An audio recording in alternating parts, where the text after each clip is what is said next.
La ponencia del día de hoy, tal cual como lo ha señalado mi querido amigo el profesor Juan Rossi, está dedicada a este muchacho, Gustavo Ramallo. Yo que soy particularmente amante de la historia, no puedo dejar de hacerles una mención al respecto y me van a disculpar que lo haga, sé que ustedes han venido a escuchar a Maquiavelo, pero creo que es muy importante para una persona que quiere entender el contexto histórico en el cual se encuentra, saber qué está pasando a su alrededor. Gustavo Ramallo fue mi amigo, no llegaba a los 27 años de edad. Gustavo fue uno de estos muchachos que a partir del año 2015 salió a las calles de Venezuela para exigir libertad y fue víctima de la Guardia Nacional que lo empujó hasta Río Guaire, donde cayó, y a partir de allí tuvo una enfermedad espantosa de respiración que le impidió poder respirar de nuevo normalmente. Gustavo iba a las marchas a partir de ese entonces con una bombona de oxígeno en el bolso para poder respirar mientras estaba en las marchas. Y lamentablemente el cuerpo de mi querido amigo no soportó más y ha muerto, lo cual me ha caído terriblemente y me encuentro un consternado al momento de dirigirles estas palabras, las cuales las voy a hacer en virtud que ya me he comprometido con esto, pero realmente no estoy en el mejor momento que podría estar. Como decía el poeta, el cantante, cuando un amigo se va, es terrible. Pero, como él me decía, vamos hacia adelante y vamos a hablar un poco acerca de Maquiavelo hoy. A mí me preocupa sobremanera, por lo general, cuando las personas van a hablar acerca de un pensador, acerca de un filósofo, o incluso acerca de abogados de determinados periodos históricos, que pretenden analizarlos desde la perspectiva de su época. Es decir, hay muchísimas personas, incluso notables oradores, que al momento de analizar pensamientos tan complejos y tan de su época como los de Aristóteles, los de Platón, Hobbes, pues mira, lo hacen con un prisma del siglo XXI, lo que evidentemente hace que todos sus razonamientos caigan en anacronismos y en atavismos. Por esta razón, en el momento en que me han pedido que diga unas palabras sobre Maquiavelo, el día de hoy he dicho, bueno, entonces voy a hablar acerca del contexto histórico de Maquiavelo. Así los oyentes, aquellos que vengan a la charla, van a poder entender en qué contexto histórico se encontraba Maquiavelo, qué pasaba a su alrededor en ese instante de la historia del mundo. Y por lo tanto podrán entonces entender muchas de las cosas que van a decir los siguientes ponentes que vendrán a continuación. Nicolás Maquiavelo, ese hombre que ustedes ven allí, taciturno, que ven allí pensativo, era un hombre muy de su época y todo cuanto va a escribir va a ser parte de esta. Era florentino, la ciudad de Florencia, en italiano Firenze, es una de las ciudades consideradas más bellas del mundo, incluso en la actualidad, gracias a que precisamente a través de todo lo que surgió en el Renacimiento italiano, pues construyeron una gran cantidad de obras de arte maravillosas que podríamos decir que Firenze es un museo al aire libre. Maquiavelo precisamente participó en la ciudad de Firenze, Florencia, durante este surgimiento, este renacimiento maravilloso. Y en ese entonces Maquiavelo se va a conseguir con varias personas, con varios hombres bastante déspotas, bastante poderosos, que eran la regla general del momento y en lo absoluto eran excepcionales. Ahora bien, antes de entender a Maquiavelo como nacional de una ciudad, hay que entender que Florencia era la República de Florencia. Sé que más de uno de ustedes pensará, bueno, pero eso no era parte de Italia. Italia en ese entonces no existía como ustedes la conciben en la actualidad. Esa unidad político-territorial que ustedes tienen es producto del Risorgimento italiano, un proceso que comenzó siglos posteriores. En esta parte debemos recordar que luego de que cayó el Imperio Romano de Occidente, pues comenzaron a existir una serie de ciudades atomizadas en diferentes partes de la península itálica. Y en este caso surgió la ciudad de Florencia, como les comento, la República de Florencia. La República de Florencia estaba dominada por las personas que podían tomar el monopolio de la fuerza, pero que también a su vez podían implementar diferentes prácticas políticas. Lo maravilloso de todo esto es que estas personas que tomaban el poder en en Florencia, más allá de tener algunos comportamientos arbitrarios, despóticos, también eran los mecenas de los grandes artistas. Y por eso entonces es que Florencia participó a ser realmente esta representante del Renacimiento italiano. Como les digo, un museo al aire libre. Evidentemente, el gran hombre con el cual se encontró Maquiavelo en Florencia fue Lorenzo de Medici. La dinastía de los Medici fue una de las más importantes, no solamente por su mecenazgo, que ya son bastante conocidos en la actualidad, bueno, esto lo pagó Medici, etcétera, sino también por su influencia política y económica. Los Medici podían manejar de facto una cantidad de poder absurdo. Ahora bien, los Medici en un momento van a ser incluso expulsados de la ciudad de Florencia, y tengo yo que tratarles acerca del caso de este caballero. Girolamo Savonarola. Savonarola es uno de los personajes más extraños de la historia.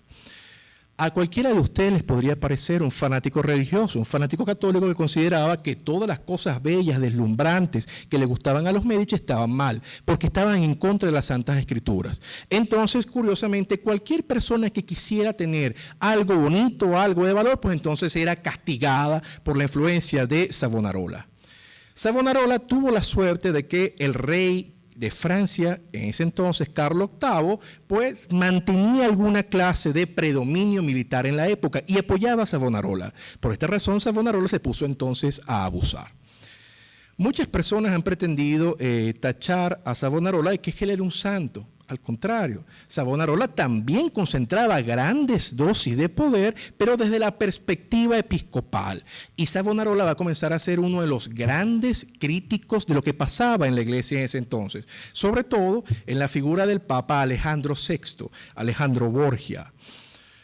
Savonarola consideraba, bueno, que el Papa Alejandro VI, que se decía, y aún se dice en la actualidad, que mantenía relaciones íntimas de un modo incestuoso con su hija Lucrecia Borgia, que obtenía favores continuamente para uno de sus hijos, César Borgia, él decía que esto no podía existir en la iglesia. Ahora bien, al contrario de lo que va a pasar con Lutero o lo que va a pasar con Calvino, Savonarola no va a ejercer una doctrina que existe una suerte de cisma en la religión católica. Él solamente va a decir, pues tenemos que seguir siendo católicos, pero ser mejores. Una vez más les digo, no es que Savonarola fuera un santo, al contrario, él manejaba esta mentalidad católica, vamos a llamarla ortodoxa, pero también se encargaba entonces de coordinar grandes dosis de poder, a tal nivel que cuando él lo van a apresar, evidentemente ante la muerte de Carlos VIII y Alejandro VI se ha obstinado con él, pues él agarra las armas y se resiste. Luego Savonarola no era ningún santo. Entre las cosas que uno se entera que prohibía Savonarola en su época está el Decamerón de Boccaccio, que es una obra maestra, un compendio de cuentos italianos bastante sabrosos, que probablemente junto con lo que escribió Dante y lo que escribió Petrarca es la gran formación de la literatura italiana del momento. Pero Savonarola decía que eran unos cuentos bárbaros, que eso era pornografía y por lo tanto también lo quemaba. Entonces este es Savonarola. Savonarola va a tener tanta influencia política que él en su crítica en contra de los Medici va a lograr que expulsen a los Medici de Florencia. Entonces Lorenzo de Medici sale expulsado de Florencia y él vuelve después. Evidentemente después que Savonarola ya no tiene su protector, que es Carlos VIII, y Savonarola entonces es ejecutado. El final de Savonarola es horrible, es colgado, su cuerpo al final lo vuelven unas cenizas y lo lanzan en varias partes para que sus fanáticos no tuvieran un lugar al cual ir a adorarle. Entonces la figura de Savonarola, por lo menos en esta época de la edad, es bastante interesante. Este es Alejandro VI, Alejandro Borgia. Es una de las figuras más interesantes del Renacimiento. Alejandro VI va a ser uno de los principales cabecillas, por llamarlo de alguna manera, de lo que va a pasar a partir de finales del siglo XV. Hay que recordar que estamos hablando de la época de los grandes descubrimientos. No solamente en el año 1492, la reina Isabel la Católica puede expulsar definitivamente a los moros de la península hispánica, sino que también se descubre América, lo que hoy en día conocemos como América, que para ellos en ese entonces eran las Indias occidentales. El Papa que hace la bula coetera, es decir, la repartición de los territorios del Nuevo Mundo entre las grandes potencias extranjeras, es Alejandro VI, y lo va a hacer en época de don Carlos I de España y don Carlos, que también era Carlos V del Imperio Romano Germánico. Entonces, la influencia de ese hombre, Alejandro VI, era particularmente interesante. Y este hombre va a ser el Papa prácticamente durante la vida política de Nicolás Maquiavelo. Entonces Alejandro VI, este hombre nefasto, este hombre que se encargaba, porque parece un hecho comprobado, de mantener relaciones incestuosas con su hija, pedirle a diferentes personas que le dieran ciertos favores para poder entregarles el divorcio o la anulación del matrimonio, dicho de un modo más técnico. Este hombre que continuamente le daba a su heredero César Borgia determinadas provincias, va a ser el jefe. Esa era la Iglesia Católica, amigos míos. Entonces nos podemos dar cuenta cómo en el contexto histórico en el cual surge Maquiavelo, ese encuentro es con esta gente. Por eso es que Maquiavelo escribe lo que escribe en El Príncipe. Aquí está el representante de la Iglesia, el representante de Dios ante los hombres, Alejandro VI, uno de los hombres más poderosos y más despiadados de la historia. Posteriormente tendremos al monarca de Francia, Luis XII, como uno de los hombres que manejó más poder en la época de Nicolás Maquiavelo. Este hombre es el que va a estar principalmente a favor de las tropas que se encortaban en lo que hoy en día llamamos Francia y que venía evidentemente de lo que en ese entonces eran las provincias que se habían deshecho a partir del gran imperio de Carlomagno. Luis XII entonces es otro de los grandes monarcas, de estos monarcas absolutos con los cuales se encuentra Nicolás Maquiavelo en esta concepción del mundo que él tenía. Y claro, tenemos que hablar también de Maximiliano I de Habsburgo, que en ese entonces era el monarca o el emperador del Imperio Sacro Germánico. Maximiliano I de Habsburgo era un hombre que, en palabras de Maquiavelo, carecía de carácter. Es decir, aun cuando se observaba que era uno de los hombres con mayor poder de la Europa de la época, pues mira, no tenía precisamente un carácter recio que le pudiera llevar a tomar grandes determinaciones. Por esta razón, aun cuando él pensaba entre sus planes militares llevar a sus tropas hacia la República de Florencia, una de las misiones de la vida pública que tuvo Nicolás Maquiavelo fue ir a hablar con él y convencerle de lo contrario. Y le convenció.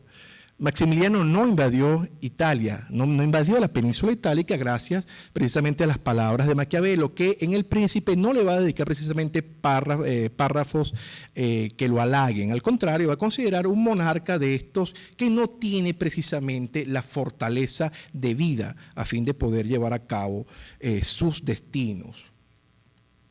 Y por supuesto nos encontramos con don Fernando II de Aragón, el esposo de Isabel la Católica, el padre de Juana la Loca.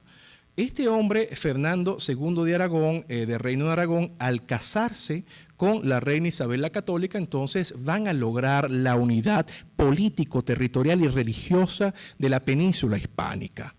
Incluso hay que recordar que doña Isabel la Católica también implantó la Inquisición desde estos momentos, a fin de mantener la unidad religiosa de la península ibérica, lo cual garantizaba también la unidad política, al menos en ese momento.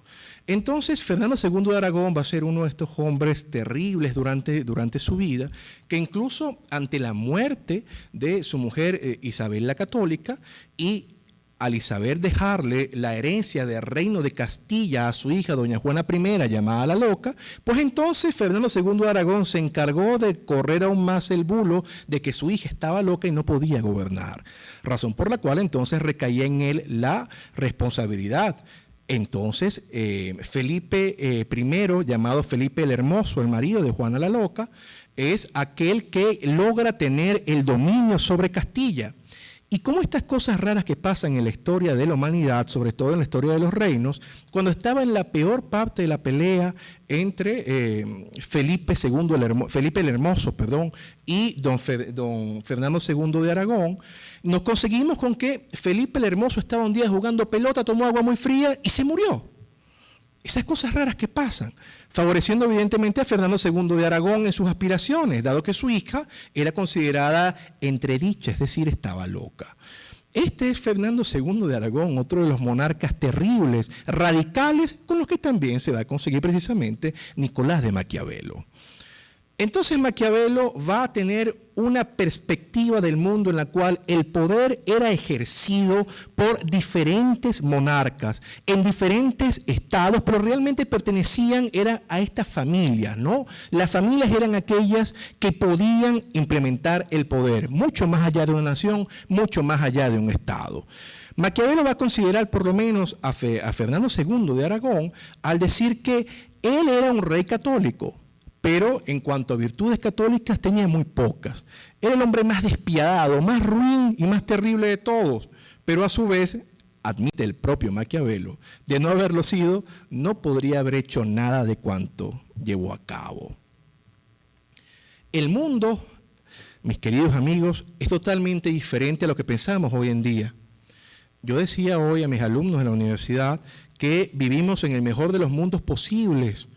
Realmente, más allá de los momentos de tiranía o los instantes tiránicos, despóticos que existen en buena parte del mundo, incluyéndonos, podemos darnos cuenta que no son la regla, como lo era en este entonces, son la excepción. Y por esta razón, analizar a pensadores como Nicolás Maquiavelo nos lleva primero a transportarnos hacia un lugar muy específico en la historia de la humanidad, a fin de poder entender qué tan aplicables son las máximas que él dice y por lo tanto entender cuál era la mentalidad del pensador florentino. No hay que olvidar nunca que uno de los tantos intérpretes geniales de Maquiavelo fue Jean-Jacques Rousseau, y Rousseau señalaba que Maquiavelo en El Príncipe no hace más que colocar precisamente todos los errores y toda la manera en la cual se puede derrocar al príncipe, razón por la cual consideraba Rousseau que Maquiavelo era uno de los autores de la libertad.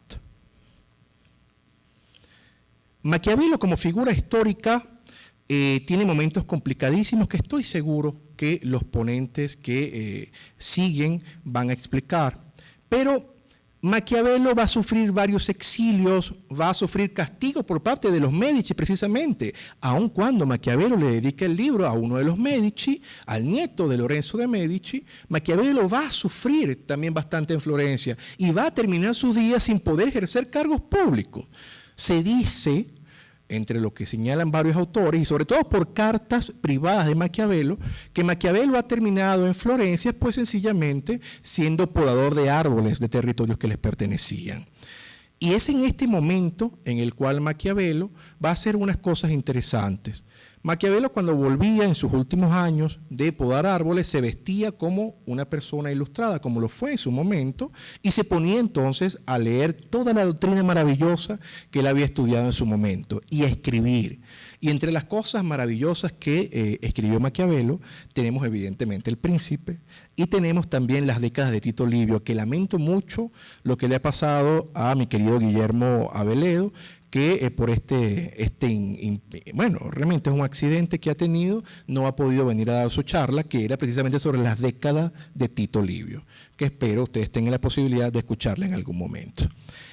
Maquiavelo entonces va a fallecer siendo un autor olvidado. Maquiavelo, curiosamente para su época, aun cuando incluso le hizo llegar uno de los volúmenes del Príncipe a los Médici, pues los Médici no le van a tomar ninguna clase de interés al volumen. Y hoy en día entonces es curioso cómo esta perspectiva de la humanidad considera que Maquiavelo es uno de los grandes padres de la ciencia política, y evidentemente que lo es. Pero una vez más, como he comenzado la charla, creo, mis queridos amigos, que hay que leerlo en su contexto para poder entenderlo y así hacer una mejor labor de interpretación. Muchas gracias.